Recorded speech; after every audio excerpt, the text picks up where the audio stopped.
Di tengah kegaduhan antara LMKN dengan pelaku usaha terkait royalti musik yang diputar di tempat-tempat usaha, entah itu kafe dan restoran, tiba-tiba Ahmad Dhani mengeluarkan pernyataan yang sangat kontroversial, yaitu menggratiskan seluruh lagu Dewa, termasuk yang dengan Ello dan Virsa, untuk diputar di kafe maupun di restoran tanpa membayar royalti. Dan untuk mengajukan izin, kafe atau restoran tersebut cukup DM ke Ahmad Dhani. Ini tentunya menjadi sesuatu yang mengagetkan dan disambut oleh masyarakat dengan sangat senang, karena ini menjadi oase, seolah-olah ketika kemarin LMKN begitu galaknya, begitu kencengnya bagaimana harus menagih royalti, bahkan memutar suara burung harus tetap membayar royaltinya. Nah, langkah Ahmad Dhani ini cukup mengagetkan, mengingat selama ini dia adalah pihak yang sangat getol dalam memperjuangkan tentang hak cipta dan juga tentu saja royalti bagi para musisi atau pencipta lagu. Namun kenapa tiba-tiba dia memutuskan untuk menggratiskan lagu-lagu Dewa? Ini tentu dalam tanda kutip orang akan berpikir, wah, ini Ahmad Dhani seperti seolah mengail di air keruh, memanfaatkan situasi antara kekisruhan LMKN dengan para pelaku usaha, kemudian dia menggratiskan lagu-lagunya dan dia tampil menjadi sosok pahlawan. Dan tentu saja sebagai seorang musisi, tetapi dia juga sekaligus seorang politisi, ini tentu memberikan efek yang sangat baik untuk dirinya. Dia kemudian mendapat banyak apresiasi, wah seperti ini nih contoh musisi yang benar, seperti ini nih seharusnya seorang pencipta lagu yang mengizinkan karya-karyanya diputar di mana saja. Nah, apakah seperti itu, teman-teman? Mari kita bongkar satu demi satu.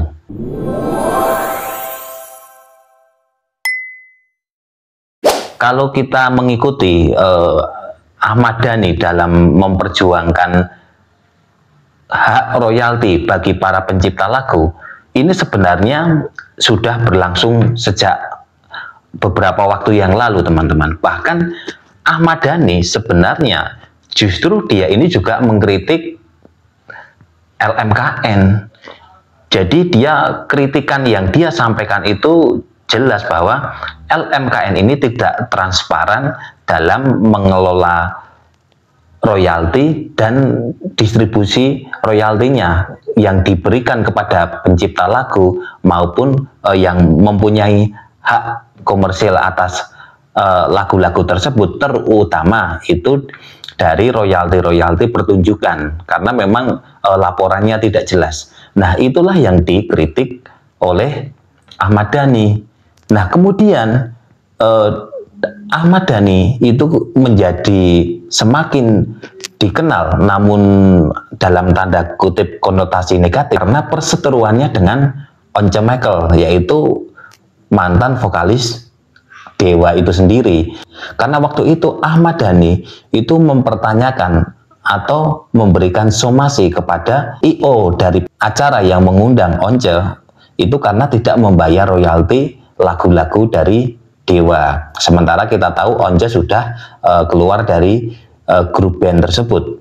Nah, di waktu itu kalau kita menengok ke belakang lagi, Ahmad Dhani secara tegas menyatakan bahwa kalau siapa saja itu boleh menyanyikan lagu Dewa, tetapi dengan catatan kalau mereka itu adalah artis, penampil profesional, kemudian itu acara konser dan konser-konser profesional, maka siapa saja itu ketika mau membawakan lagu-lagu dari Dewa atau dari Ahmad Dhani itu wajib mengajukan surat secara resmi, karena itu ada hak intelektualnya, ada tentu saja izin dan juga pembayaran royalti.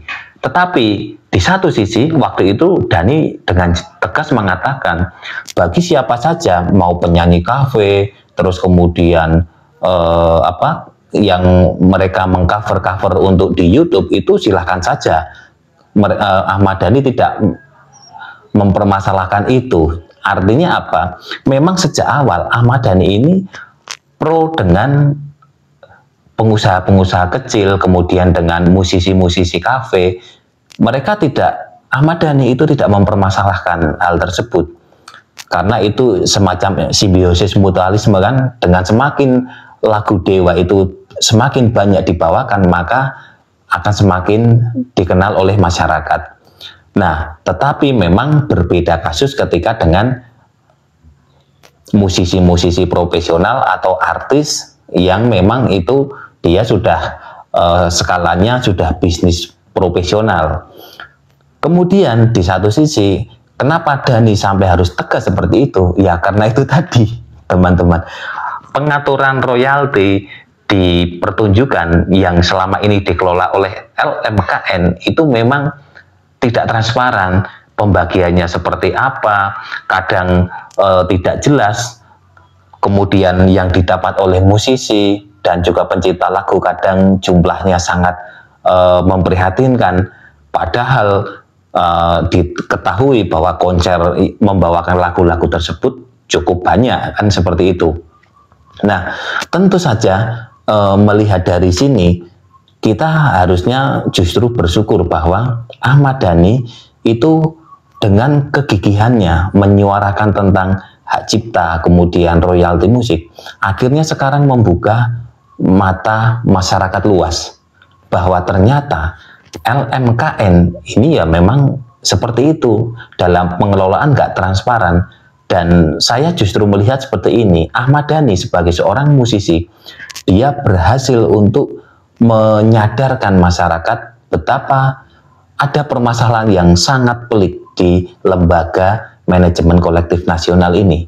Maka dari itu, dengan adanya rame-rame ini, dan Ahmad Dhani memutuskan untuk membebaskan lagu-lagu Dewa dibawakan atau diputar di kafe maupun di rumah makan hanya dengan cukup DM kepada Ahmad Dhani, ini langkah yang strategis dan sekaligus mempertegas bahwa Ahmad Dhani itu pro dengan pengusaha-pengusaha kecil dan penyanyi kafe. Hanya saja nanti ini akan timbul permasalahan karena dari pihak LMKN sendiri itu sudah mulai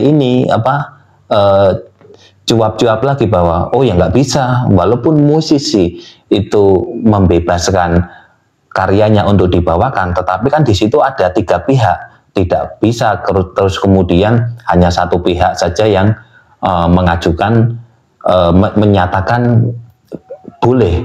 Jadi ya secara hukum itu tetap harus wajib membayar royalti kan, jadi repot lagi kan.